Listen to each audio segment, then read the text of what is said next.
हाँ, तो अभी हमने अध्ययन किया कर्मधारय समास का, और कर्मधारय समास के बाद अब जो हमारा अगला समास होगा वो कौन सा होगा? वो होगा तत्पुरुष समास। कौन सा समास है? तत्पुरुष समास।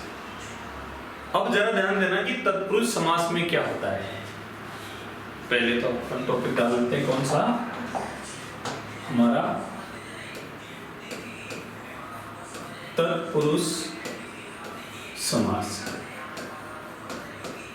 तत्पुरुष समास।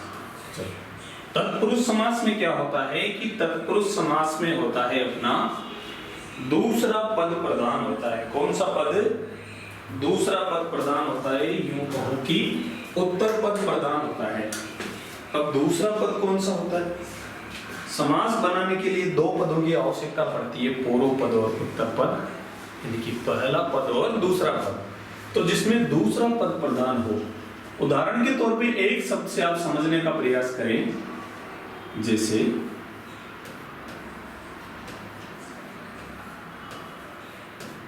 राजकुमार।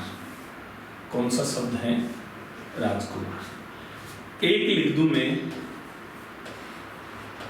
राजकुमारी। क्या लिख रहा हूं?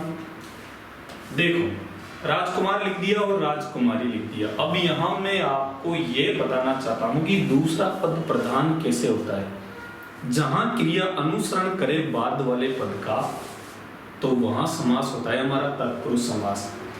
यहां मैं यदि लिखूं कि राजकुमार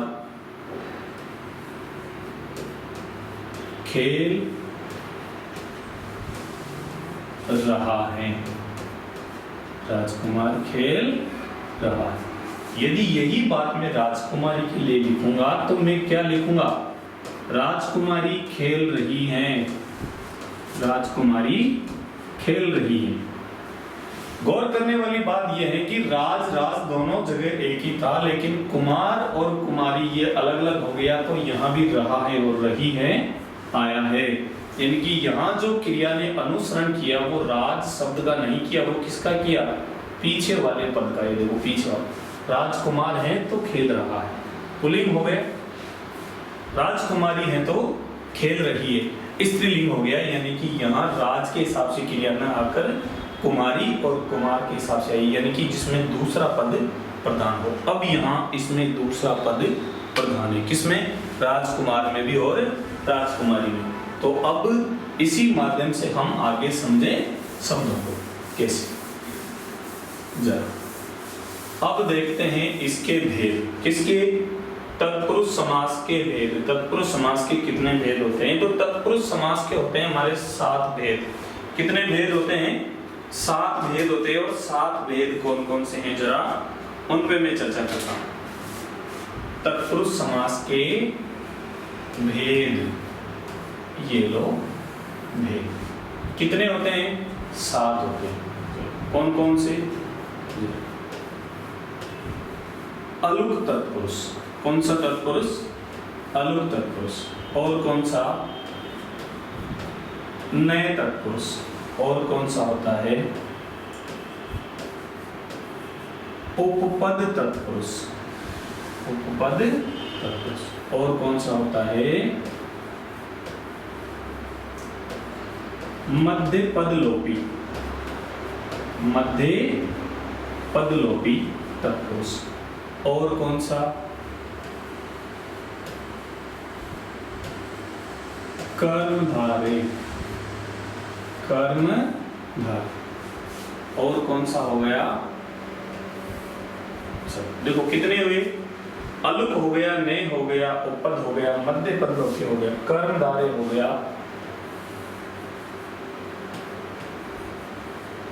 द्विगु। जब मैंने ये समास आपको पढ़ाए थे तो उसी समय मैंने आपसे चर्चा की थी कि कौन कौन से ये जो कर्मधारय और द्विगु हैं, ये भी किसके भेद हैं?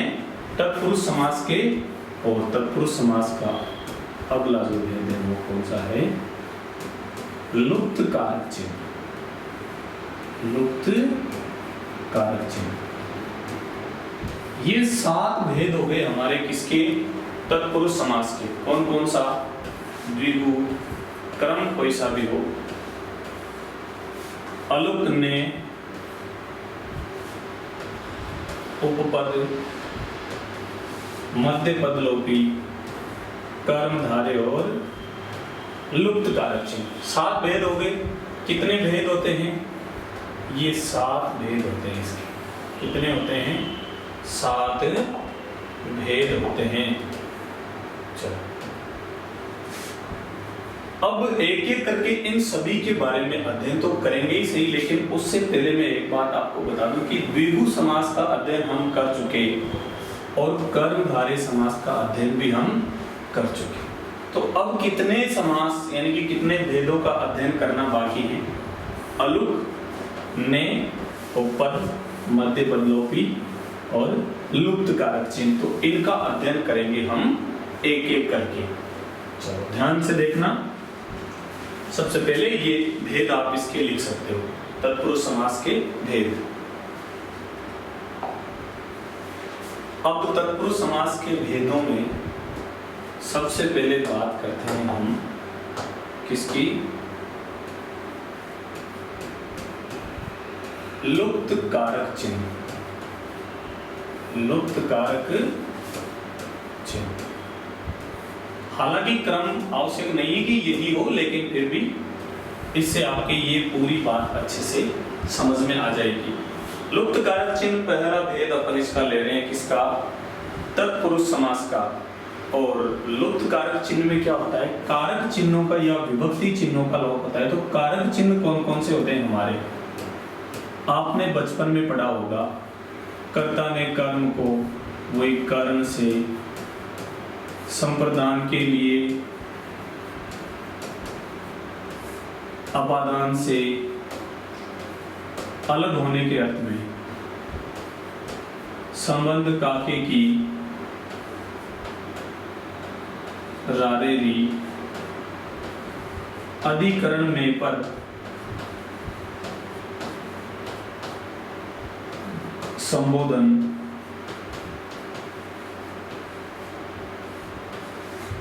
हे वो कर्ता ने कर्म को करण से या के द्वारा, संप्रदान के लिए, अपादान से, किसके अर्थ में? पृथक होने के अर्थ में, संबंध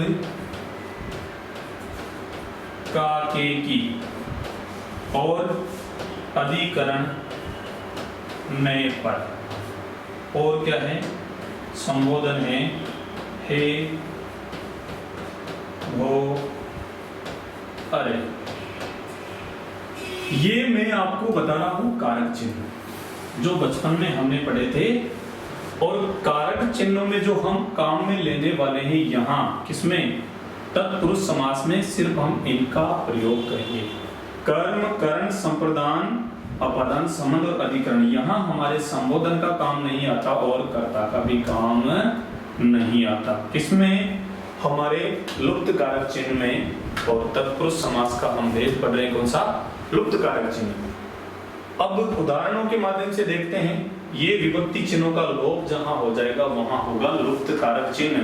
कारक चिन्ह तो ये रहे और इनका ही जब लोप हो जाएगा तो वहां होगा हमारा समास कौन सा? लुप्त कारक चिन्ह समास होगा। और लुप्त कारक चिन्ह में अब आप शब्दों को देखो। चलो उदाहरण शुरुआत करते हैं।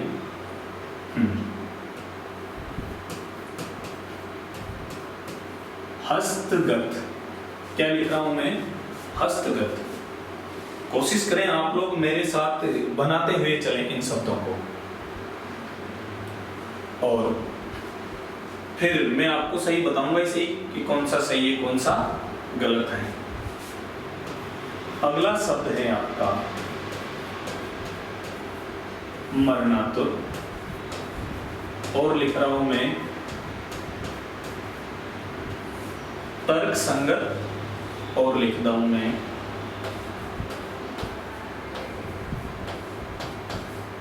पंत प्रणीत, और लिख दूं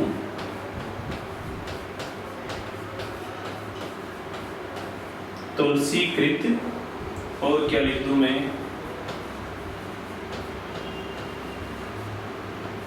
जन्मांध, और अगला शब्द जो हमारा होगा वो होगा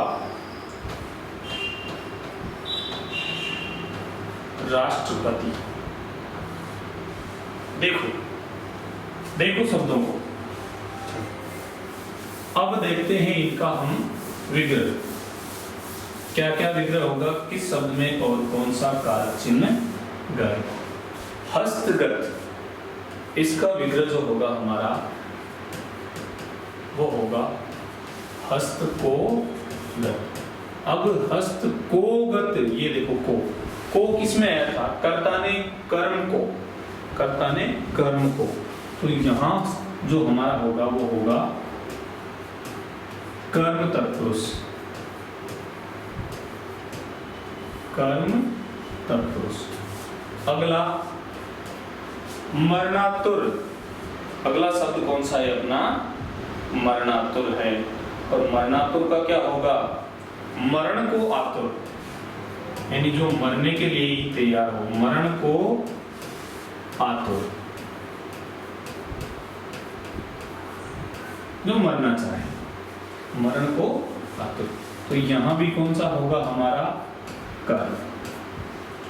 अगला तर्क संगत, वाह बहुत अच्छा शब्द है आपके लिए, कौन सा, तर्क संगत। और तर्क संगत क्या होगा, चलो तर्क को संगत,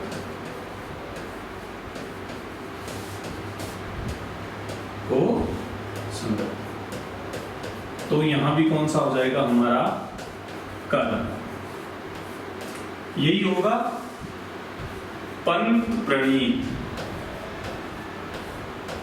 पंत हमारे कवि हुए हैं और उनके द्वारा जो रचित, प्रणीत का मतलब होता है रचित, प्रणीत शब्द का अर्थ क्या होता है, रचित होता है, कोई चीज जिसने रच दी हो, कोई कविता, कोई छंद। पंत के द्वारा प्रणीत, पंत के द्वारा प्रणीत, प्रणीत बोले तो रचित। अब के द्वारा आया है, तो के द्वारा किस में आता है, कर्ता ने कर्म को करण से के द्वारा इसी में आता है, करण में से या के द्वारा। तुलसीकृत, तुलसी के द्वारा कृत, तुलसी के द्वारा कृत, और इसमें भी कौन सा हो जाएगा, करण तत्पुरुष समास हो जाएगा। जन्मांध, जन्म से अंधा, जन्म से अंधा,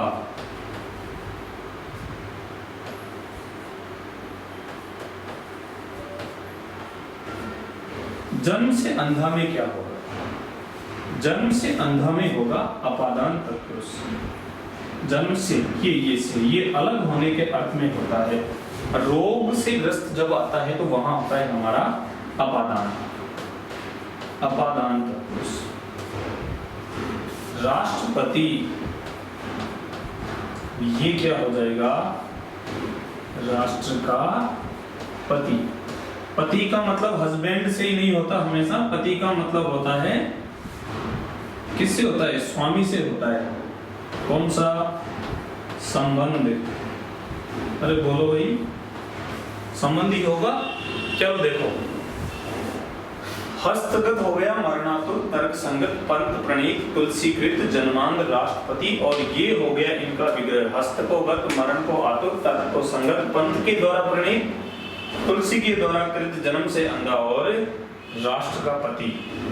इस प्रकार ये लुप्त कारक चिन्ह के हमारे चल रहे क्या उदाहरण। एक बार देख लो सारे शब्दों को और फिर बढ़ते हैं कुछ और उदाहरणों की ओर।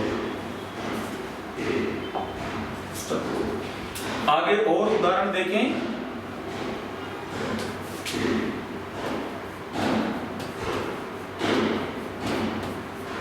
पदावनति, और क्या हो जाएगा, पदोन्नति, और क्या श्रीहीन और क्या, मंत्री परिषद और क्या, विधान परिषद। ये विधान परिषद।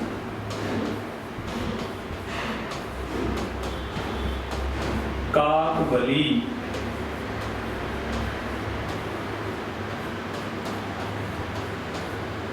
पशु बलि,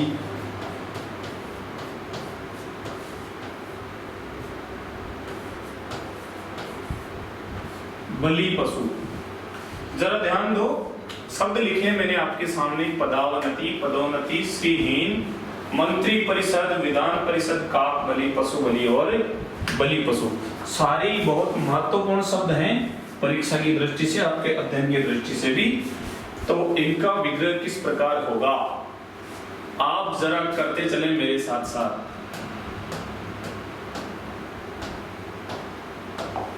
देखो,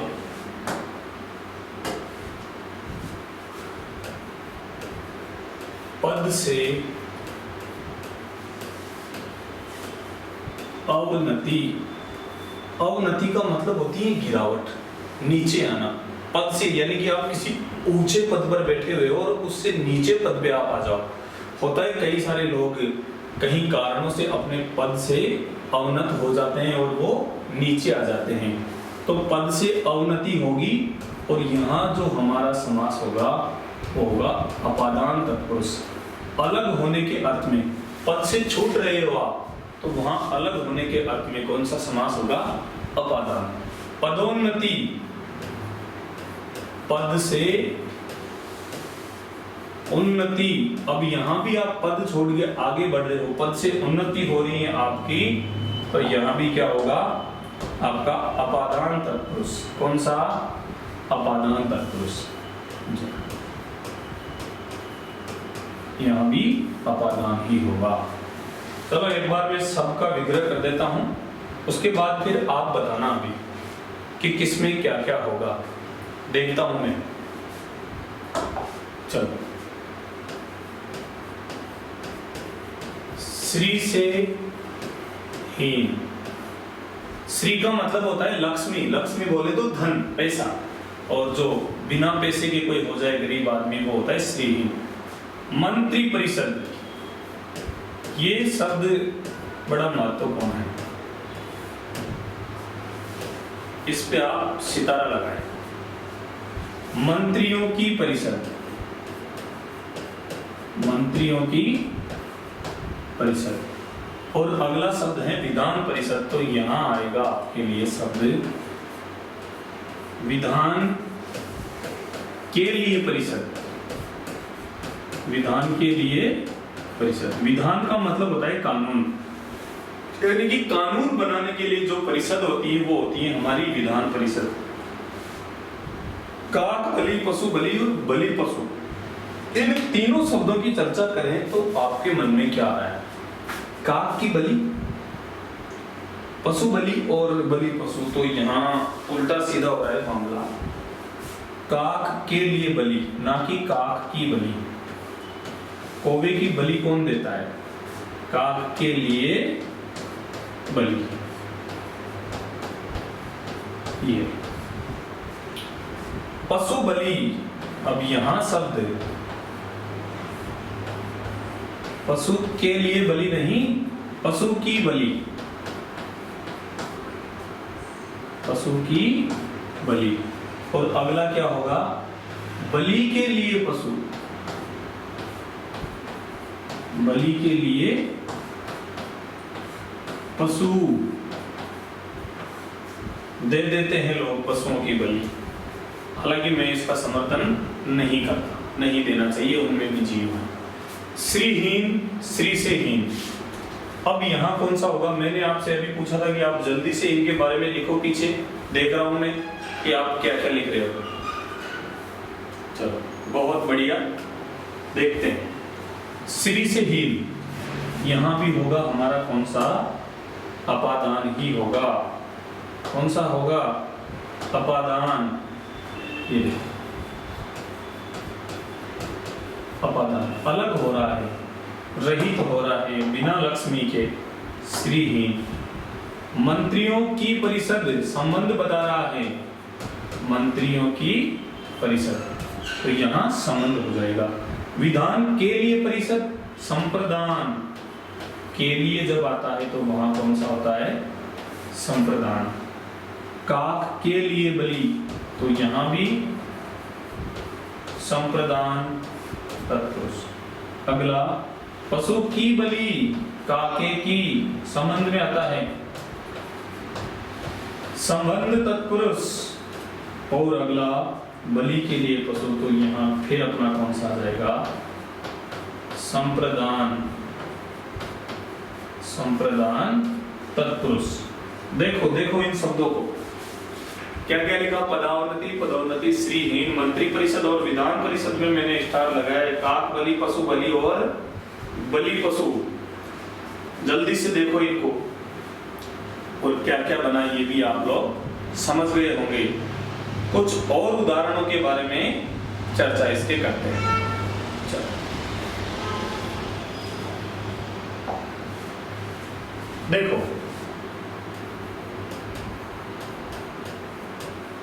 तत्पुरुष समास के लुप्त कारक चिन्ह के उदाहरण हमारे चल रहे हैं। देशाटन, तीर्थाटन। आप लोग निरंतर मेहनत करते रहें, निरंतर इन चीजों से जूझते रहें, करते रहें, आप अवश्य सीखोगे और अवश्य सफल हो जाओगे। रसोई घर,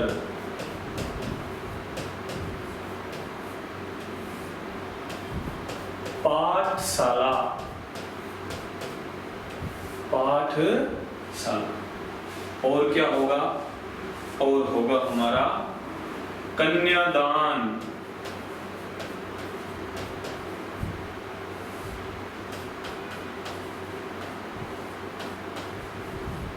ऋण मुक्त, रोग ग्रस्त, रोग ग्रस्त। और क्या हो जाएगा,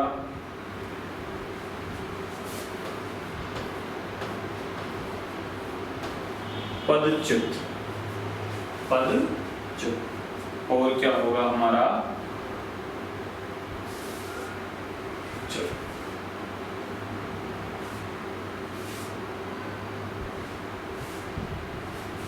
पाठशाला हो गया, तीर्थाटन,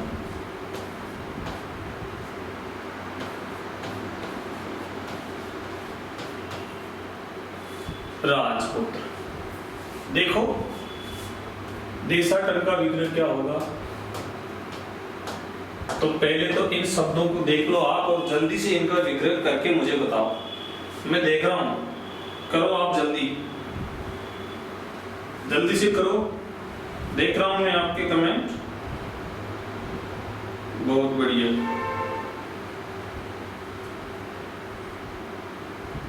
हाँ कर लिया होगा आपने, चलो कर लिया, कर रहे हो, बहुत अच्छे। देशाटन, देश का मतलब तो देश होता है, और अटन का मतलब क्या होता है, घूमना। अरे अटन क्या होता है, अटन होता है यात्रा। अटन किसको कहते हैं, यात्रा को कहते हैं। तो फिर अटक किसको कहते हैं, अटक यात्री को कहते हैं। अरे भाई अटक का मतलब वो तो होता ही है कि अटक गया, खाते खाते ही अटक जाता है गले में। और अटक का एक मतलब यात्री भी होता है। तो पर्यटन और पर्यटक दो शब्द आपने देखे होंगे, परिधन अटन से पर्यटन बनता है। और अब देश में अटन यानी कि देश में कोई घूमने जाए तो शब्द क्या होगा, देशाटन, देश में अटन। अगला क्या, तीर्थ में अटन, तीर्थ में अटन। किस में अटन, तीर्थ में अटन। और अटन का मतलब मैं आपको बता चुका हूं, बार बार बता रहा हूं। अटन का मतलब यात्रा। रसोई घर का क्या होगा, रसोई के लिए घर, रसोई के लिए घर, जहां रसोई बनाते हैं। पाठ के लिए शाला, पाठ का मतलब पढ़ने से, के लिए शाला। तो शाला का मतलब क्या होता है? स्थान होता है, जगह होती है। कन्यादान, एक शाला होता है पत्नी का भाई, लेकिन वो शाला में फिर सर दूसरा था। ये वो शाला होता है जो आप बार बार बोलते रहते हो। कन्यादान, कन्या का दान, कन्या का दान करते। ऋण से मुक्त, ऋण से मुक्त, और रोग से ग्रस्त, रोग से ग्रस्त।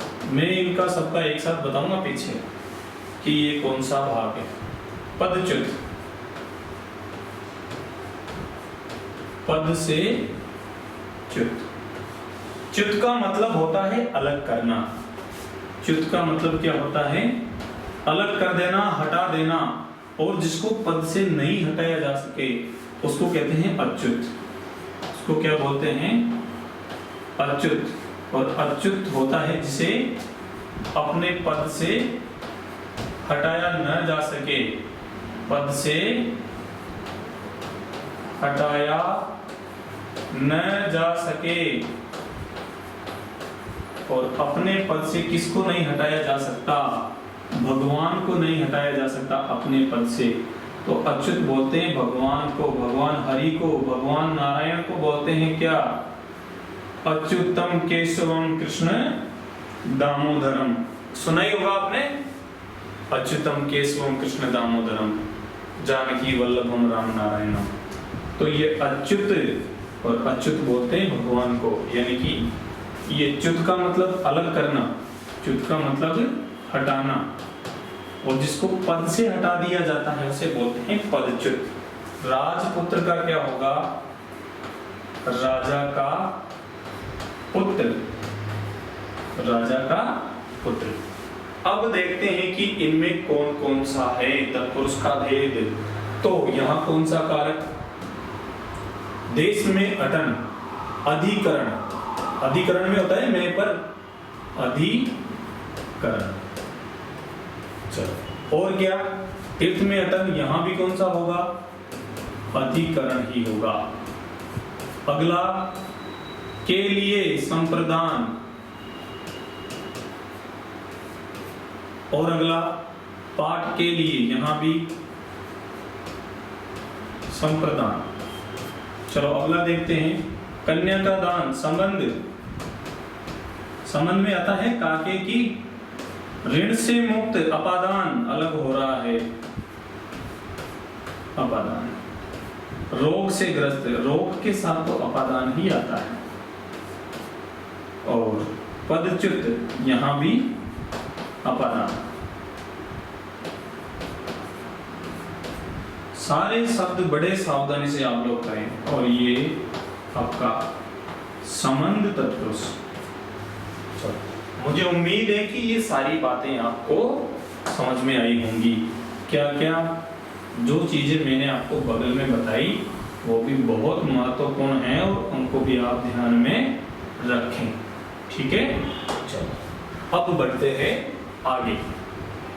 ये हमारे तत्पुरुष समास के लुप्त कारक चिन्ह वाले उदाहरण थे। और अब हम तत्पुरुष समास के अगले भेद की ओर चलते हैं। और अगला भेद जो तत्पुरुष समास का होगा हमारा, वो कौन सा होगा? वो होगा मध्य पदलोपी। कौन सा होगा? मध्य पदलोपी। तो देखते हैं आगे मध्य पदलोपी। वो पहला था, ये दूसरा है। कौन सा? मध्य पद लोपी।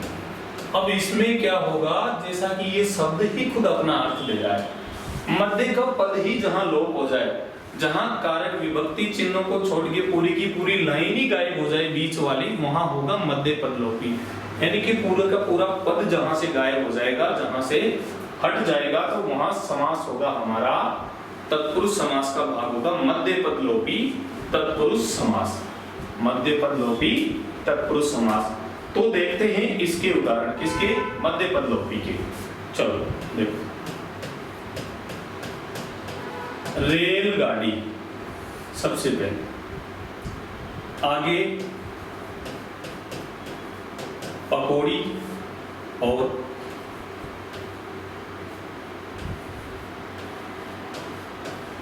दही बड़ा। वाह, स्वादिष्ट चीजें आ रही हैं, खाने के सामान आ रहे हैं। तो आप ऐसा हो रहा है मन में आपके कि क्या बात है, पकौड़ी भी आ गई, दही बड़ा भी आ गया, अब आ गया तो फिर देख लो ये भी आ गया। अश्रु गैस और जलयान, वायुयान, क्या क्या आ गया? जलयान आ गया, वायुयान आ गया, और एक और शब्द इसका आप देख लें, मधुमक्खी। चलो बनाओ जल्दी से, बताओ मुझे क्या करोगे, विग्रह क्या करोगे? पहले तो ये इस शब्द का विग्रह होगा रेल, और रेल बोलते हैं पटरी को। हम तो बचपन में ट्रेन को ही रेल बोलते थे कि रेल आ गई, रेल जा रही, रेल चल गई, रेल दिखेगी। आप लोग भी पता नहीं बोलते नहीं बोलते, लेकिन हम तो बोलते थे कि ट्रेन को ही रेल ही बोलते थे कि रेल में बैठना, रेल को टिकट, रेल को बाड़ो, ये सारी चीजें। लेकिन अब समझ में आया कि रेल तो उस पटरी को बोलते हैं जिस पे वो गाड़ी चलती है, वो तो रेल गाड़ी है पूरी, और उस पटरी को जिस पे वो चलती है उसको बोलते हैं रेल। तो रेल पर चलने वाली गाड़ी, तो रेल किसको कहते हैं? पटरी को कहते हैं, और पटरी पर चलने वाली गाड़ी कहलाती है रेलगाड़ी। रेल पर चलने वाली गाड़ी, चलने वाली गाड़ी। ध्यान दो, अब ये रह गया रेल और ये रहा आपका गाड़ी, और ये गाड़ी और रेल, ये और ये, और पूरा का पूरा जो ये आपका पद है बीच का, पर चलने वाली, ये पूरा ही गायब हो गया, इसलिए इसको कहते हैं मध्य पद लोपी। सबको हटा के फिर रेल और गाड़ी रख दिया, बस पूरे पद को हटा दिया और शब्द क्या बना दिया? रेलगाड़ी। पकौड़ी, यहां तो कमाल ही होगा, पकी हुई है जो बड़ी, हुई है जो बड़ी। अब बड़ी, वही बड़ा, बड़ी खाने का बड़ा, और उसका छोटा रूप बड़ी। यहाँ बड़ी से मतलब वो बड़ी नहीं है, छोटी बड़ी नहीं, यहाँ बड़ी वो खाने की चीज। दही बड़ा, दही में डूबा हुआ बड़ा, इसका क्या करेंगे? दही में डूबा हुआ बड़ा। अब पूरा का पूरा पद जो था ये ही गायब कर दिया और दही बड़ा बना दिया। तो ये मध्य पद लोपी है, इसमें मध्य का पद ही लोप हो जाता है, गायब हो जाता है। अश्रु गैस, अश्रु गैस क्या करती है? अश्रु लाती है, तो ये हो जाएगी हमारी अश्रु लाने वाली गैस, अश्रु लाने वाली गैस। जलयान, जल पर चलने वाला यान, जल पर चलने वाला यान, ना कि जल में चलने वाला यान। सावधान रहना, जल के ऊपर चलता है जलयान, पानी में डूबकर तो पनडुब्बी चलती है, जल के ऊपर जो चलता है वही जलयान है, जल के अंदर नहीं चलता। तो और वायुयान, अब ये वायु के ऊपर नहीं चलता, वायु में चलता है, वायु में चलने वाला यान, चलने वाला यान, वायुयान, हवाई जहाज। मधु, मधु का अर्थ होता है शहद। मधु के और भी अर्थ होते हैं। मधु का अर्थ शराब भी होता है, मधु का अर्थ मीठा होता है, और मधु एकत्र करने वाली मक्खी, एकत्र करने वाली मक्खी वो कहलाती है मधुमक्खी। ये देखो मधुमक्खी क्या करती है, मधु तो एकत्र करती है, लेकिन कभी कभी डंक भी अच्छे से ही मार देती है। फिर तो आपको पता ही है कि मधुमक्खी डंक मारने के बाद क्या होता है। ये रहा आपका मध्य पद लोपी तत्पुरुष समास, ये दूसरा भेद था इसका। अब अगले भेद की ओर पढ़ते हैं हम, और अगला भेद है हमारा ने तत्पुरुष। जरा देखो, अगला भेद है तीसरा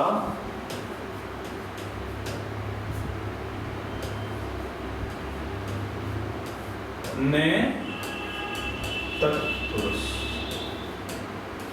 अब नए तत्पुरुष में क्या होगा, जैसा कि आपको दिखाई दे रहा है ये ने, इसमें निषेधात्मक शब्दों का प्रयोग होता है। इसमें कैसे निषेधात्मक, निषेधात्मक का मतलब जानते हो, मनाही, ना, नहीं, ऐसे निषेधात्मक शब्दों का प्रयोग, निषेधात्मक शब्दों का प्रयोग होगा। इसमें जो शब्द बनेंगे उनके आगे जैसे न, अन, कुछ इस प्रकार के उपसर्ग युक्त शब्द होंगे, और वो होंगे हमारे नए तत्पुरुष में। जरा देखो उनको, अ लगाओ, अलग, अलभ्य,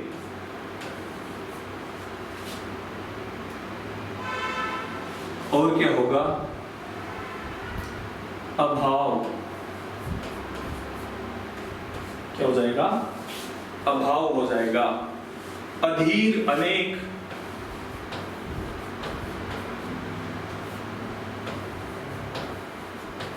अधीर,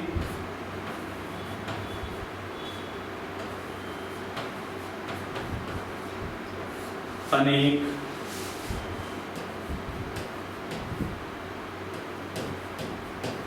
नपुंसक, नेति,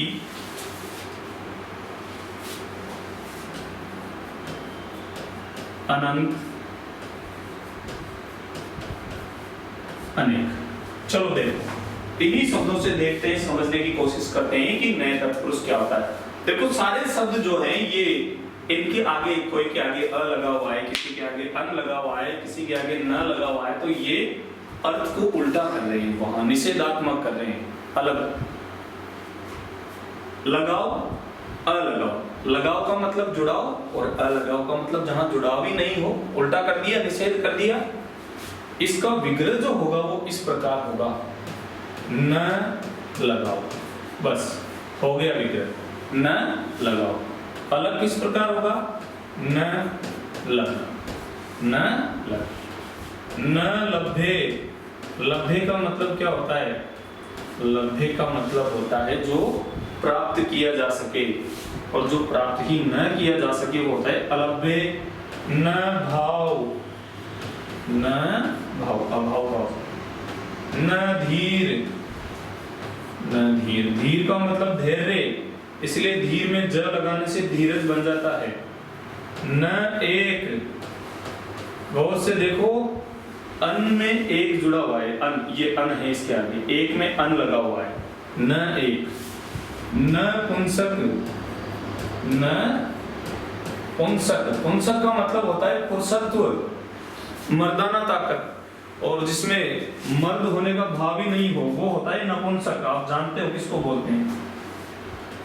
न इति, इति का मतलब समाप्ति, इति का मतलब क्या होता है, समाप्ति, और जिसकी कोई समाप्ति ना हो उसको बोलते हैं नेति।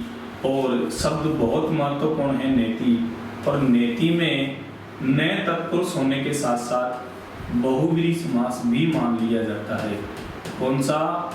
ध्यान देना भाई, आपके लिए बता रहा हूं मैं कि बहुव्रीहि मान लिया जाता है। तो क्यों मान लिया जाता है? नेति बोलते हैं भगवान को, और भगवान तीसरा अर्थ जरा न इति, यानी कि जिसकी कोई समाप्ति नहीं है, नेति। तो भगवान को नेति भी कहा गया है, नेति नेति कर वेद पुकारा, ऐसा भगवान के लिए कहा जाता है। अनंत, जिसका कोई अंत ना हो, न अंत। अब आप लोगों की ये चक्कर नहीं पड़ना चाहिए कि मैं अंत में यहाँ तो ये न आधा था और यहाँ मैंने ये कर दिया। खैर मैं आपके लिए वैसा ही लिख देता हूँ, तो आप सोचोगे कि ये अपनी मर्जी से पता नहीं क्या क्या करता रहता है। न एक, न एक, अनेक, जो एक नहीं है वो अनेक है। और इस प्रकार ये सारे शब्दों की व्याख्या मैं आपके सामने कर चुका। नए तत्पुरुष से संबंधित लगाओ, अलग अलग, अभाव, अधीर, अनेक, नपुंसक, नेति, अनंत और अनेक, ये था हमारा कौन सा? नए तत्पुरुष। जरा इन शब्दों को भी आप गौर से देखें और फिर बढ़ते हैं अपन अगले तत्पुरुष के भेद की तरफ। चलो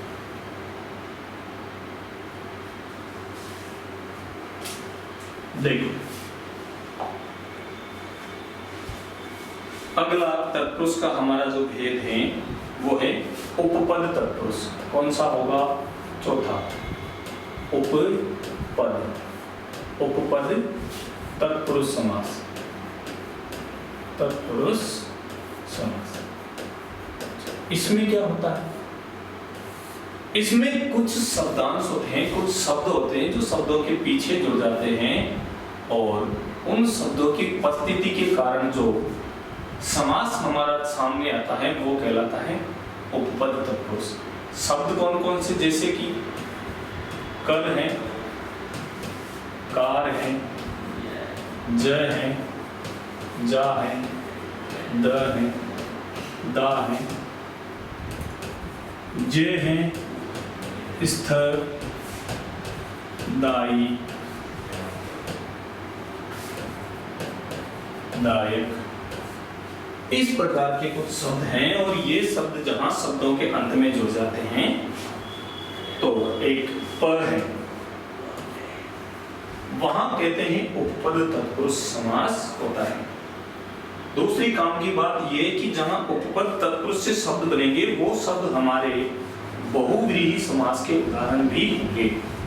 तो आपको ध्यान रखना है, वहां विकल्प के अनुसार, ऑप्शन के अनुसार आपको उत्तर देना है क्या, कि इसमें उपपद तत्पुरुष दे रखा है या बहुव्रीहि समास दे रखा है। तो यहाँ बहुत सारे शब्द मैं आपके सामने अभी लेके आऊंगा, बताऊंगा कि कौन कौन से शब्द हैं और क्या क्या मामला उनका होता है। चलो देखें कर से।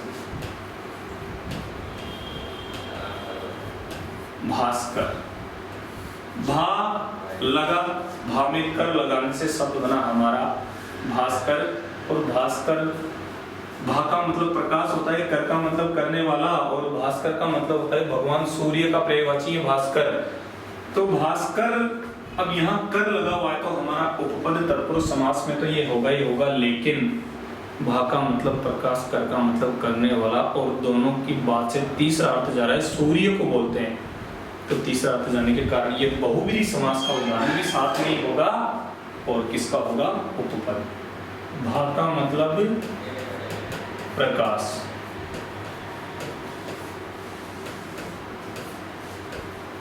को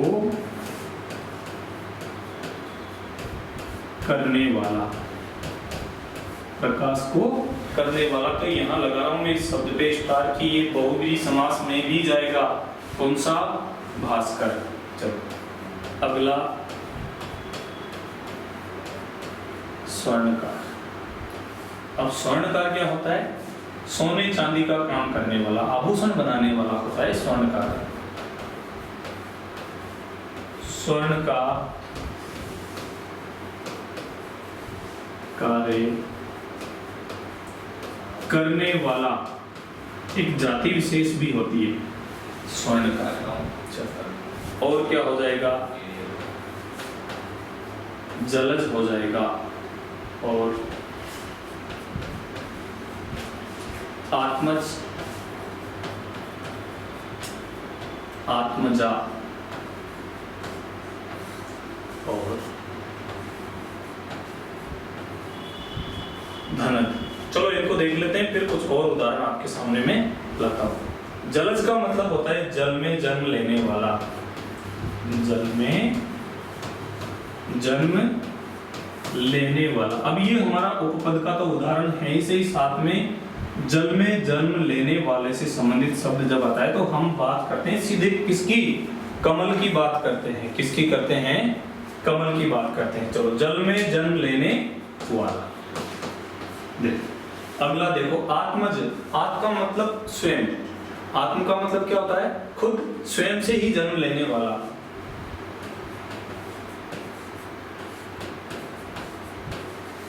स्वयं से या आत्म से जन्म लेने वाला। ज का मतलब जन्म लेने वाला और जा का मतलब जन्म लेने वाली। अगर जा आ जाए तो अब ये क्या होगा, आत्म से जन्म लेने वाली। अब यहां आप लोग कंफ्यूज मत होना, यहां आत्म और स्वयं का मतलब एक ही है, कोई दिक्कत नहीं। धनद, धन देने वाला, धन को देने वाला। और धनद किसको बोलते हैं, कुबेर को बोलते हैं। तो ये सारे के सारे शब्द तीसरा अर्थ भी दे रहे हैं, तो इनमें बहुव्रीहि समास भी माना जाता है। बाकी चर्चा करेंगे हम अगले वीडियो में। तब तक के लिए नमस्कार। निरंतरता बनाए रखें, देखते रहें, पढ़ते रहें। चलो।